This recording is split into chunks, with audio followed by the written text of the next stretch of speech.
You are now in the Backcourt, a Brooklyn Nets podcast presented by Ticketmaster. Shout out to them. I am Lucas Kaplan, writer for NetsDaily, also of Nets Film Focus, a great video series we have, dropping the X's and O's knowledge, insight on some players. We got some stuff coming for you guys this month, so look out for that. And as always, joining me is Yes Networks and many others, Sarah Kustok. Sarah, how are we? I'm good, Lucas. How are you? It's good to see you. I'm glad we both got our Yankees hat memos. Yeah. I'm, hey, February, spring training. Yanks are playing spring training games, so that's always fun. And you're down in Florida anyway. You should pop over from I Miami am. I to, feel like a Florida resident, to be quite yeah. honest. How's Unrivaled? It's fantastic. It has been an extraordinary experience. I'm so impressed with what they put together.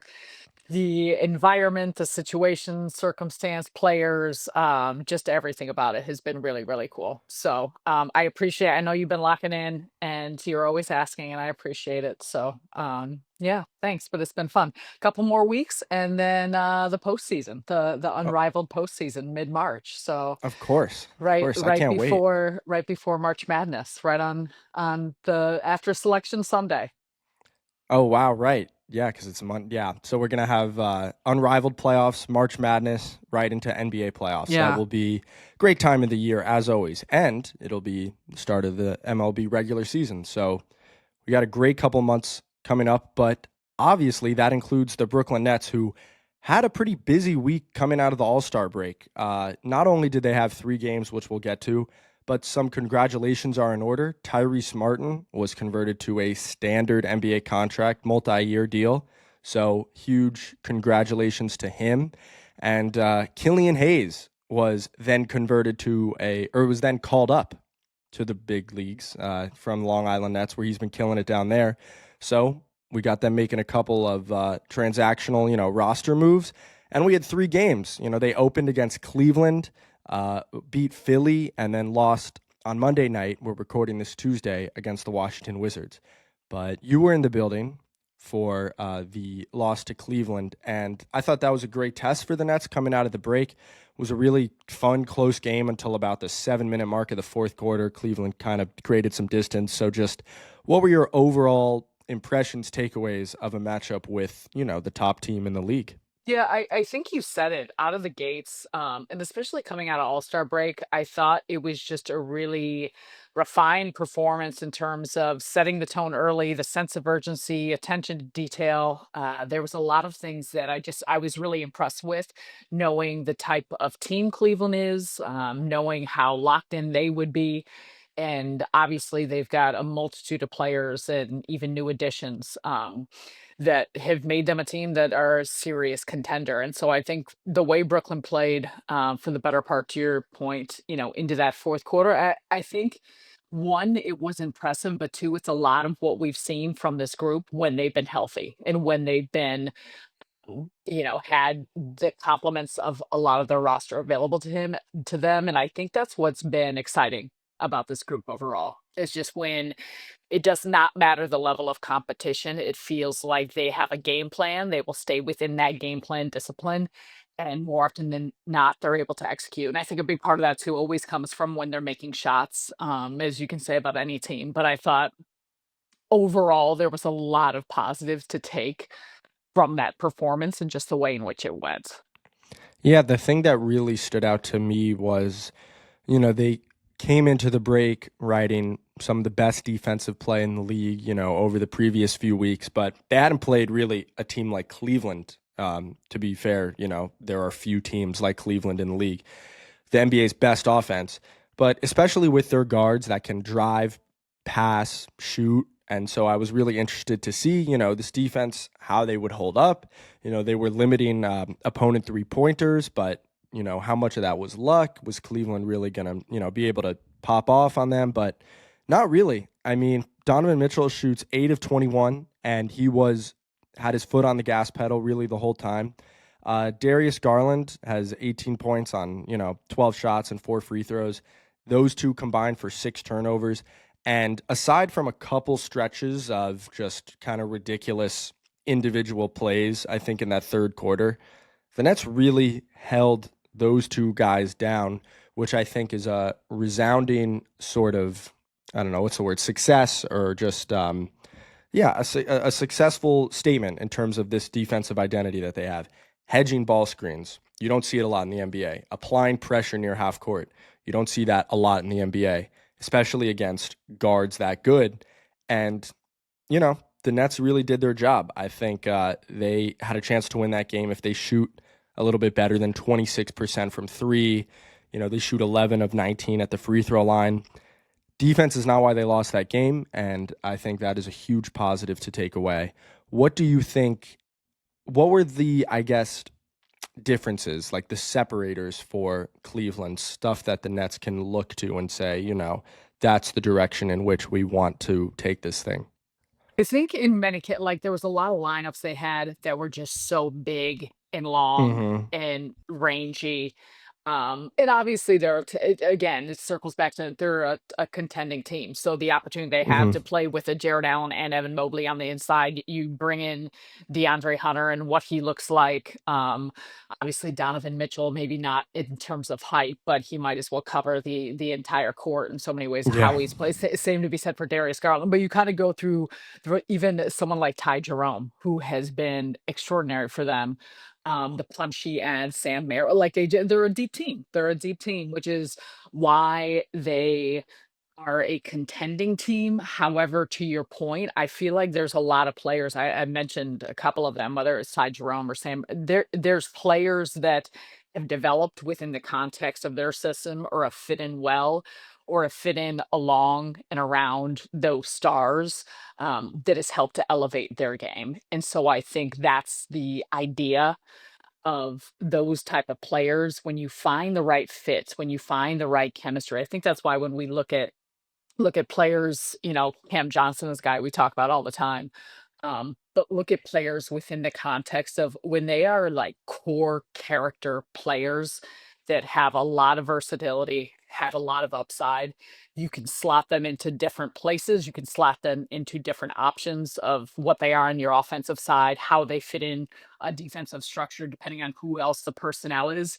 That to me is where team building gets really exciting because you look at different pieces of what you might bring and to have moving parts of okay how you can play with this lineup a little bit bigger, a little bit smaller. And to me that's what Kenny Atkinson has the ability to do with that group, and they just play so well together. And I think the same thing could be said, obviously very different places, but I think that's what we've been saying about Brooklyn. It doesn't matter who's on the floor. It doesn't matter what the lineup look like. They know exactly what they're supposed to do. They know the style they want to play. They know what the system looks like every game. They know scouting report game plan, and they execute it more often than not at such a high level that they're going to put themselves in position to win games. And so to me, a team like Cleveland, like I watched, and it's a lot of our old friends, obviously, of Oh, course, yeah. Lucas. So, both on the coaching staff, both on the floor. But I love to watch them. But I'm like, they enjoy playing for one another. They enjoy, just playing with each other, that style of play being pushed. I think Donovan Mitchell is obviously a huge part of that. And I'm a huge fan of his, just both as a player and as a person. And so, yeah, all of those things to me are important components to finding success. And I think when you look at where this Nets group framework is at, there's a lot to me of places that you can find similarities in that vein or seeds that could potentially grow into those type of things. And I think what's really helped them is, I don't want to say injury luck, but just having consistent, like construction of their lineups of who's on the floor. And that obviously, like you said, helps them, fit puzzle pieces together. I think the Nets have been a little bit hamstrung by, again, trades, injuries, all that stuff. It makes it hard to kind of define roles, despite, as we've talked about, Jordy Fernandez and the staff doing a really great job at getting guys prepared. In that Cleveland game, D'Angelo Russell goes down with an ankle sprain in the third quarter. And I think from that point, their offense did take a hit. Even though they were able to make a little bit of a run in the third quarter, you really felt them miss D'Lo down the stretch in that fourth quarter. And I thought that was going to, obviously, that's a big loss going into the next game against the Philadelphia 76ers. And then the Nets come out with 40 points in the first quarter of that one, and they lead 63-52 or whatever it was at halftime. That was one heck of a game. Obviously, we know how it ended with Nic Claxton's first career game winner at the buzzer, no less. What were your impressions? I don't think you were in the building for that one. What were your impressions watching it on TV, going over the film? I was not in a building, but I was so excited. You wish you were. You wish you I were. I would give anything. I would have been. Unfortunately, our broadcast positions are normally very high up in Philadelphia, so I would have been tumbling down and very Right. excited to not hear that whatever that song is play at the end of at the Yeah. end of the Sixers wins in Wells Fargo Center. I thought it was awesome. I thought it was such a fun win. Obviously, you can get into just how the process of getting to that point, but I thought the way that finished, the body control, the recognition, awareness, like all of that for Claxton, to come up with an offensive rebound and put back. But just overall, just the way that the group played and the ability to close it out. And I think just have like a good boost like that. I think anytime we have seen this team in certain circumstances or the camaraderie that they share and the excitement and enthusiasm they share for one another coming away with a win like that, it was just awesome and fun to watch. And I think for this group that is got a chip on their shoulder, believes in one another, believes in themselves, is ready to make some waves, I thought that was just a really, especially, I know Philadelphia, I know Joel Embiid didn't play in the latter part of that one. And just obviously the 76ers have got a lot of moving parts themselves. But I think for a team that's right up the street from you and you see so often, and obviously the expectations of what that team wanted to do and all of that this season, I think it was really fun to watch from afar and obviously understand the magnitude of what that meant for Nick and just how well Nick has been playing, but to kind of have it be capped off in that. Yeah, I think, the biggest difference on this one is that Brooklyn did not shoot the three well again against Philly. However, they just dominated the paint at a level which you rarely see in the NBA. They shot 34 of 53 from two. So they shot 64% inside the arc. And part of that was, it felt like every time they missed, they got an offensive rebound. They had a ton of second chance points in that one. They were big, they were physical, and won the turnover battle, all these little things that you kind of expect from, a on the margins of a team that really needs to make up for maybe, when the shots don't go in. They did. They blocked 8 shots in that game, including 5 from Nic Claxton, who was great even before his game winner. He scores 16 points, grabs 9 boards, blocks 5 shots, and including one right before his game winner to keep the score tied, I believe, at 100, and then eventually gets the game-winning layup. But that was one heck of a win and produced some of my favorite reactions of the season, just the celebrations, seeing all the guys go crazy. That was one of the best games of the season, I think, in my opinion. But it wasn't just Nick, obviously. You had a ton of guys contribute. Keon Johnson scores 11 points, 4 assists, 3 steals. It felt like in that one specifically, he really embraced the ball pressure, aggressiveness that Jordy Fernandez has been preaching. And I don't think, spoiler alert, he'll be my Brooklyn's finest choice for the week because it seems like he is every other time we do this podcast. But Cam Johnson in this one shoots 1 of 9 from 3. Can't buy one from there. But the one he hits is to tie the game with 4 minutes left. He shoots 6 of 8 from inside the arc. He gets to the line 8 times, 4 assists, 3 steals. It just felt like that was really a culmination of all the work he's done this year, where on a night when the shot doesn't go in, he was the engine of the offense and, really just awesome all night despite a lack of three-point shooting. I think that really stood out to me and, again, kind of encapsulated what he's been able to do so far.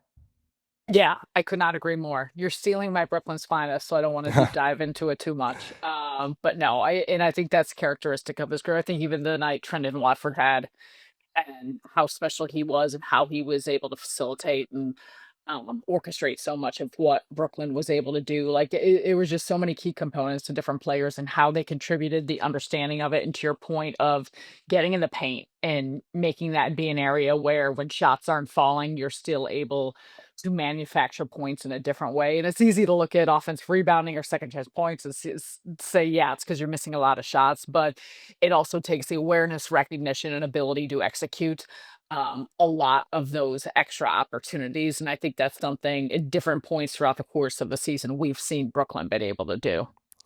You can also see, I love seeing the individual growth in these sorts of games. Like you mentioned Trendon, and Trendon has been able to get to the front of the rim, use that floater. He's been able to throw some lobs, hit some cutters on the inside, but you can see him kind of flesh out the finer points of, point of attack offense, like being a main ball handler.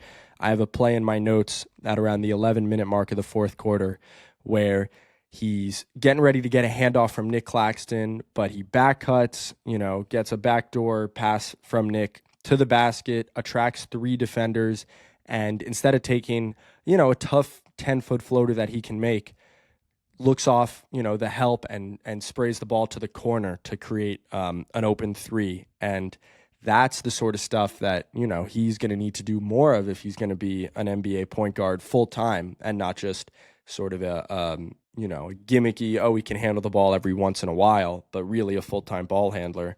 And he was great in that game, breaking guys down off the dribble, but also doing some of the smaller things like that. And I'm really glad that they won that game because it felt like a game that they deserved to win. And again, one that I think they would have put away earlier if they made a couple open threes. But, going into the final game of the week in Washington was kind of the opposite. They lose on Monday night to the Wizards in a game that had a ton of lead changes. Nets only scored 12 points in the fourth quarter. That was really what Jordi Fernandez pointed to in postgame. Offense couldn't really get off the ground, despite shooting 39% from 3. Just briefly, what did you see in that game? Yeah, I think that's a part of it. There's something I said this to you before we started the podcast when the Nets had most recently played Washington and Brooklyn and had next to no one. It was right after the trade deadline or trades had occurred. Um, and moving Kyle Kuzma and others, and there's still a scrappy team that plays really hard. And I Yeah. think their understanding of just it felt like an extra bit of motivation in playing Brooklyn and just how they were able to play and execute. But overall for the Nets, I feel like sometimes it's just making sure that the shots that you're missing on one end aren't affecting what you're doing on the defensive end. Mm-hmm. And there was moments or stretches at times throughout the course of that game where I felt like, and it always goes hand in hand, but maybe some of that mental fatigue or frustration or what wasn't happening on the offensive end, then also sometimes got them in bad spots or out of position or some breakdowns, some uncharacteristic breakdowns on the defensive end. And even those last few minutes of the game when it was a 1 point game, um, and they were in position and there was whether it's some big shots by Jordan Poole or whether it was just a breakdown in transition or whatever it may look like. To me, that's where just the mental fortitude, the focus, being locked in, even when you're missing shots, even if you have a breakdown, even if you don't get a quality look on the offensive side, making sure that doesn't affect you defensively. And there was stretches that I noticed throughout the course of that game that it felt like that was parts of the areas that led to the breakdowns. Yeah, it's funny because like I have in my notes here, they forced a ton of turnovers, but their consistency on defense, I guess there wasn't a lot of it. It was very choppy. So in the third quarter, end of the second, like beginning of the fourth, they were forcing a ton of turnovers that helped their offense. It started on defense, carried over to the other end, Right. what you always hear from these guys. But like, they start the game down 21-7, and the defense was just not where we've seen it, and it causes Jordi Fernandez to call a timeout and make a hockey-style line change, 5 off, 5 in, and guys like Tyrese Martin and Day'Ron Sharpe picked up the energy, but even though they eventually, retook the lead in the third quarter, it's hard to have to fight back from such an early hole. And, in the standings, the Wizards entered the game with the league's worst record, and the Nets, entered as the 11th seed, knocking on the play-in door. The Wizards look at the Nets like, all right, this is a team that, like, this is a chance to get a win right here. And you have to know, especially they just beat you in your building, you have to know that that's coming. I thought the Nets did a good job of responding to some of their stretches, to able to pick themselves back out of it. But once you give a team like that life over the first 5 minutes of the game, it's hard to erase that feeling. And I think that ultimately doomed the Nets. And even though they made some threes, they shot 39% from three, it wasn't enough. And it's funny, the Wizards in the month of February are really the only team that's gotten the Nets out of their, I guess, identity. The other times the Nets have lost this month, it really hasn't been because they didn't live up to their own principles, but I feel like the Wizards got them to.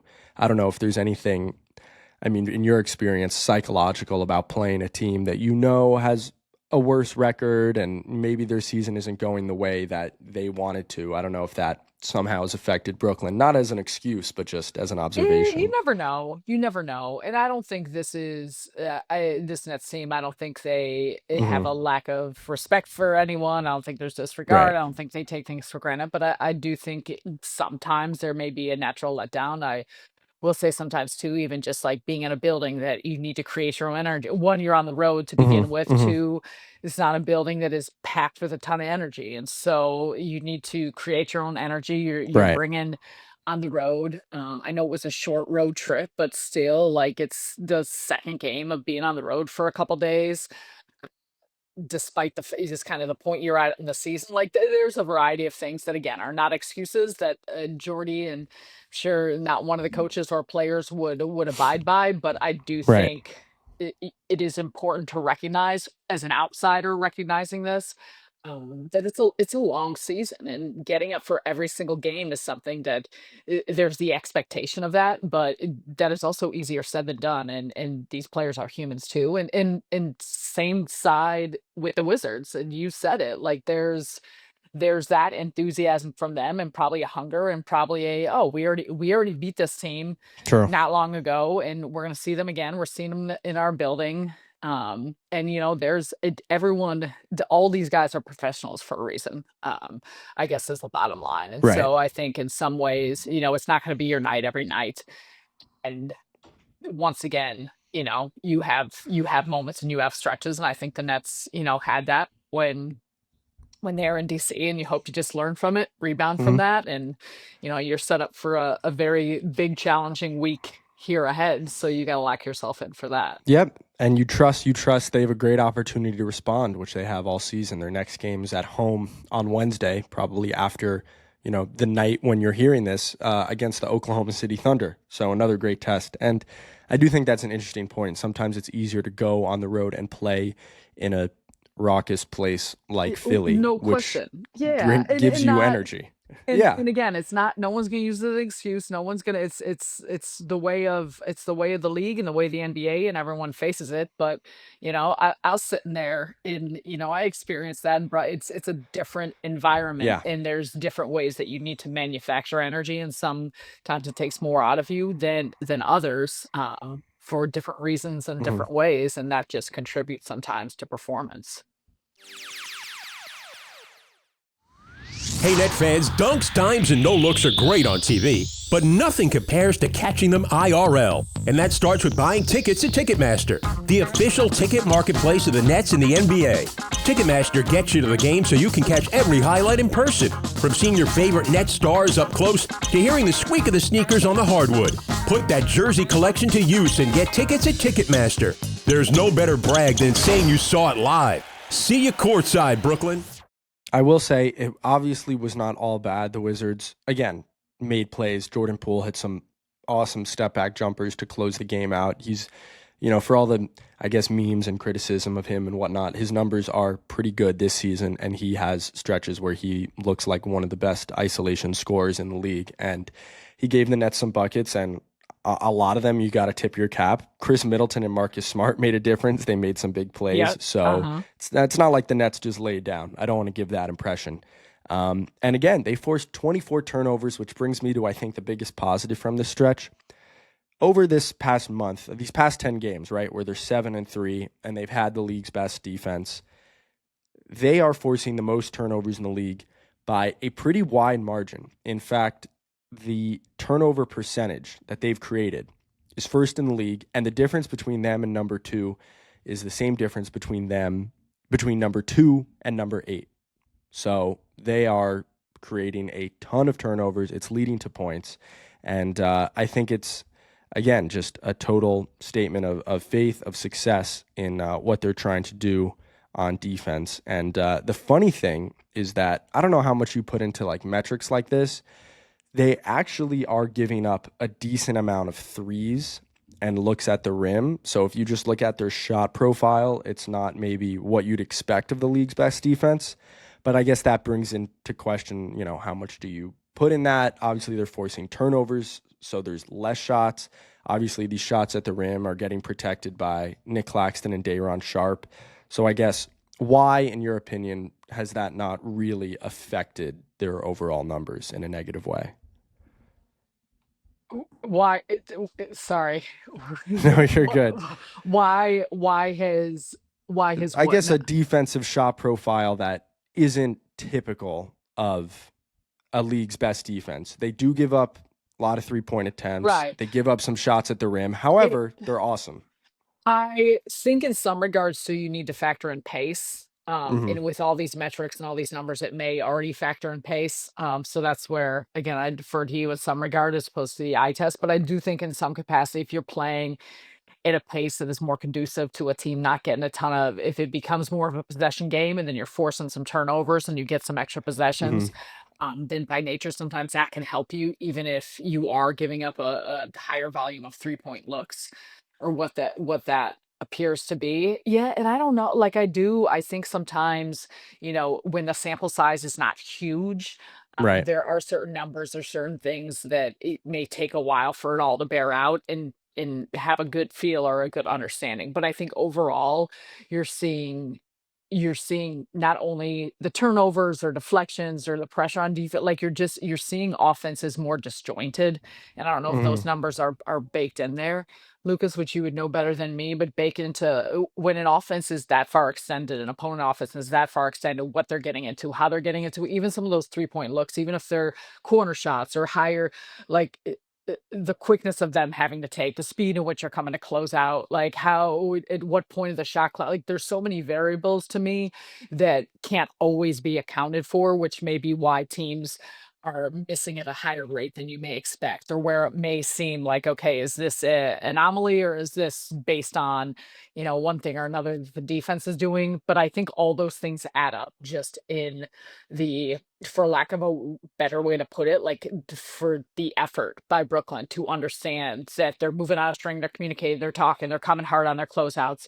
They know, okay, a lefty shoot where they're closing a guy out, which direction they're forcing them to. You had mentioned some of the hedges or things they're doing on pick and rolls. So the offense is more extended, so a pass is off target, so a guy catching and shooting isn't in the same shooting pocket. Like to me, that's the stuff that it's some juncture. I'm a big believer in numbers. I'm a big, like I do there, but there's small nuances that it's like you can't account for if you're coming to close out and you're getting a guy to shoot off an inch or speed up his shot just a little bit, or when he's catching it, how he's putting the ball down on the floor as opposed to just a catch and shoot. Like there's a lot of things I think that Brooklyn does a very good job of. And maybe it's not always that, but I think it's small nuances of understanding who their personnel is, how they want to play. And everyone is, for the most part, giving that high of an effort level and compete on each possession. And if you're not, then Jordy has, that's why he keeps them moving Right. or Yeah. find some substitutions. And so I think as a whole, that has contributed to why the defense has been so solid. I think that's a perfect, response. I think that's exactly what I was looking for. And I think, as a compliment, that's why we love having you on the broadcast and kind of the details you're able to illustrate. Like, it does feel like it goes beyond just the numbers for them and shot quality and all that. Like, you can feel their physicality on closeouts, and I've had tweets and posts about how they run guys off the line into help. And so I think the more details we can get into, like, they are very detail oriented and focused. And the start of that Washington game, that's why Jordy pulled all 5 of them off the floor, because it's rare for them to not have that level of attention, level of focus. So I do think that, especially over this past month, that is why maybe their defense looks better than some of the shot quality numbers would indicate. But I don't think it's anything that is unsustainable if they keep playing like this. Exactly. Exactly. And that's exactly like why I bring up Nic Claxton as my pick for Brooklyn's finest, because I mentioned that shots at the rim are not going in as often for the opponent. But for me, that is anything but luck. I mean, Nic Claxton's able to play up on the pick and roll, and then he's able to recover to the rim. And he was just such a force, especially in the first half of that Cleveland game and against Philly, where he blocks 5 shots, alters others, and that's not even including his, game-winning tip-in, which was such a great moment for him. And for the past month and a half, he's just brought it to another level, and I'm really happy for him and his play, and he's made such a difference for the team. And, he's showing a little bit more one-on-one offense as of late. He's attacking guys off the dribble, finishing at the rim. He's gotten more comfortable too, like hitting those passes from the top of the key to backdoor cutters and stuff like that. So I just think there is not one facet of his game that he hasn't improved upon over the course of this season. And so for that, I think is very deserving of a Brooklyn's finest pick for me. I could not agree more with that. And I think the big key you said, I think he's taken more ownership, all of those things defensively. We've talked about it a ton.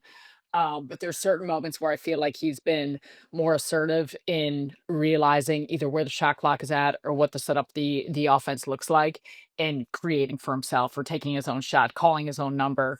Maybe a little bit of a diversion play, given where the defense's attention is focused on other players. So I couldn't agree more. I Last week, Trendon Watford was my guy. I think I said Zaire Williams, shout to him not that long ago. I thought he had a really great week. But I'm going to circle back to specifically what you were talking about with Cam Johnson.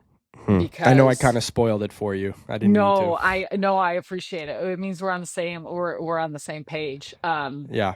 I think we talk about him. I feel like we talked about him so much through the early part of the season, how he was playing like an all-star. Obviously, just everything that he had done through the course of conversations with the trade deadline, showing up as a pro. And now even the last three games that we have seen this last week, against Cleveland and Philly and Washington, no matter what has happened, the numbers that we expect from him and that he shows up with are at such a high level of consistency. And to me, there is nothing more important than a consistent player knowing what you're going to get. And I think, one, you know what you're going to get from him every single night. But two, there was no better example than that Philadelphia game when shots aren't falling. The fact that he got to the line 8 times, he was getting, I felt like half the time, every time I was watching, he's on the floor in some capacity, but because he's driving, Yeah. because he's, creating contact, doing other things, and then hitting a critical 3-point shot, despite the fact that he had not shot well from 3 through the whole game. To me, that's an indicator of someone that they're at this level no matter what. And it may not always be pretty. It may not always be perfect. Shots may not always be falling, but they are going to impact the outcome of the game. And that's exactly what I felt like he was able to do. And I think even too, like looking at him getting, I think through the course of those 3 games, almost 7 free throw attempts per game or right around there, like the combination of that type of versatility offensively, of continuing to be on the attack, get to the front of the cup, work the mid-range game, obviously the 3-point shot, but doing it off the catch, off the dribble, facilitating, rebounding, steal, like all of those things. I think now we've come to expect, but you also can't take for granted. Just to me, the different level of player he seems to be this season. And now that he's at this point, the expectation of what that means and how that helps other guys around him. And so I think that's exactly what we've continued to see. And most specifically this past week, it was very evident. Even the Cleveland game, like Cleveland's defense worried about taking him out of it and how that opened up things for other players. And so all of those things to me made him my Brooklyn's finest for this last week. Expectation, that's the word. It's like the Nets don't win that Philly game if he doesn't bring all of that stuff beyond the 3-point looks that don't go in. So this is just the new standard for him. And at some point, he's going to have to impress us even more to keep giving him Brooklyn's finest. But I'm glad that you did that. And he is just the engine of their offense. And it was kind of previously almost unthinkable that he'd have this much success in this role. But as Jordy Fernandez says, you get 1% better each day and you don't know what can happen. Speaking of getting 1% better each day, that's definitely a goal for Killian Hayes. He played his first 3 games with the big league club over this past week. He actually had 8 assists and 2 turnovers against Washington on Monday night. One of the only guys that really thrived in his role on offense, besides Zaire Williams, who hit a career-high 5 3-pointers. I want to shout out him. Yes. But you can see why Killian might still have this NBA future. He's talked about, being a high draft pick with the Pistons, losing his contract, playing in the G League, and wanting to remain in the NBA.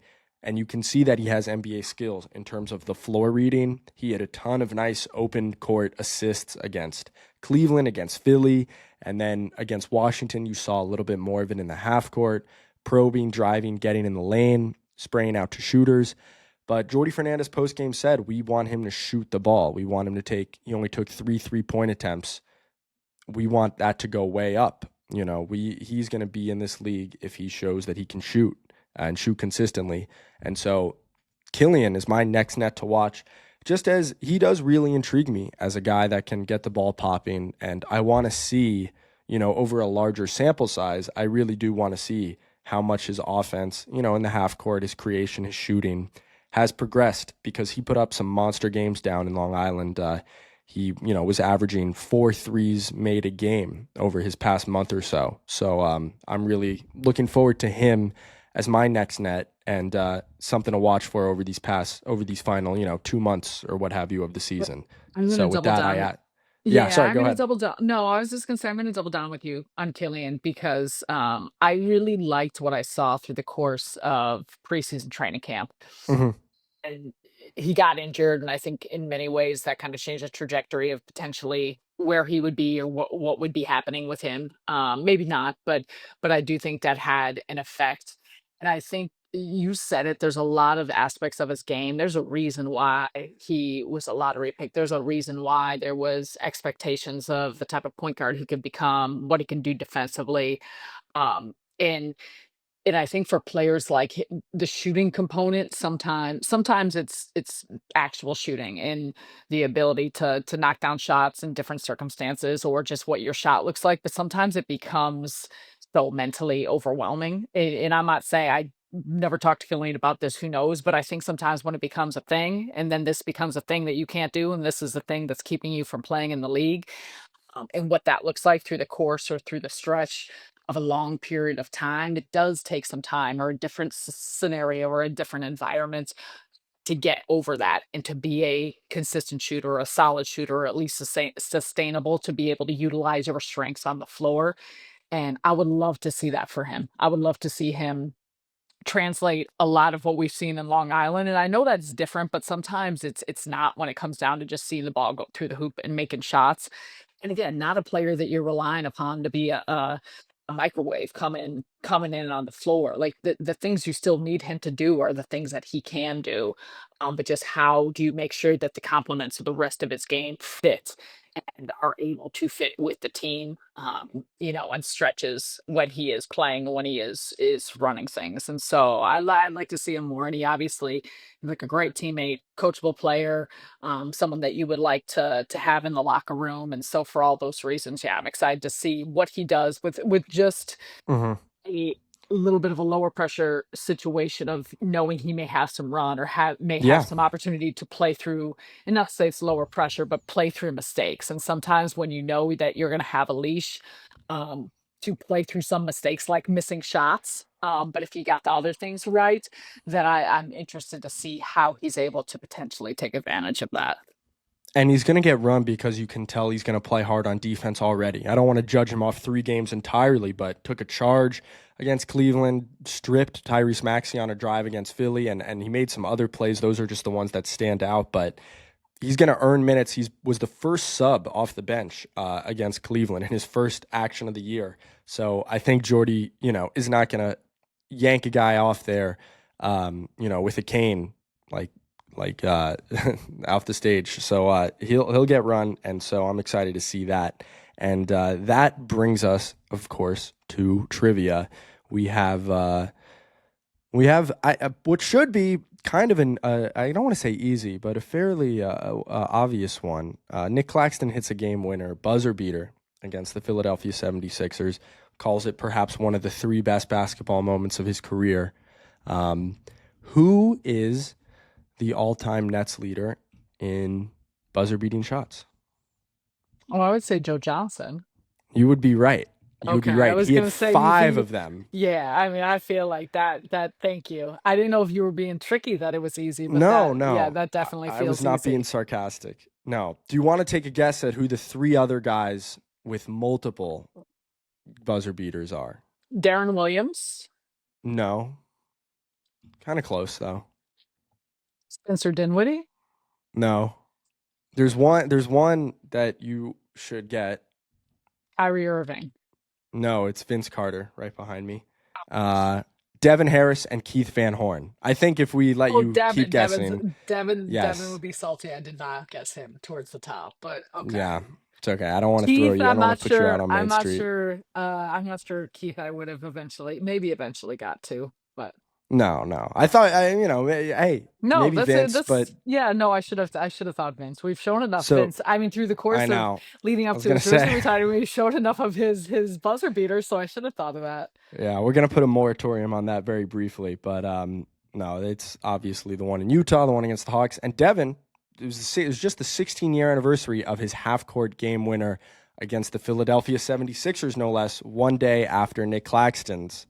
I was there. I was 8 years old. I think I caught a T-shirt from a T-shirt cannon during that game with my dad, so that was a real highlight for 8-year-old Lucas. Great memories, but that Nic Claxton game winner too will also be a great memory for Nets World. So a pretty fun, exhilarating week. Happy to recap it with you here on the Backcourt. Any parting words, Sarah? No, I'm just excited for the week. I'm excited. We talk a lot about how this team matches up. I mean, hopefully they get a little bit more health, but how Yep. they will match up against the Oklahoma City Thunder and what that will look like, because the Thunder, we know, are an absolute juggernaut right now. So it'll be fun to watch, and then obviously as the week progresses, but that'll be a good one to kick things off until we all meet again. Absolutely. We got the Thunder, the Blazers, the Pistons, and the Spurs upcoming before the next episode of the Backcourt, which, as always, is brought to you by Ticketmaster and available wherever you get your podcasts. This has been episode 18. Thank you, everybody, for listening as we talk Brooklyn Nets basketball, and we will see you guys next week.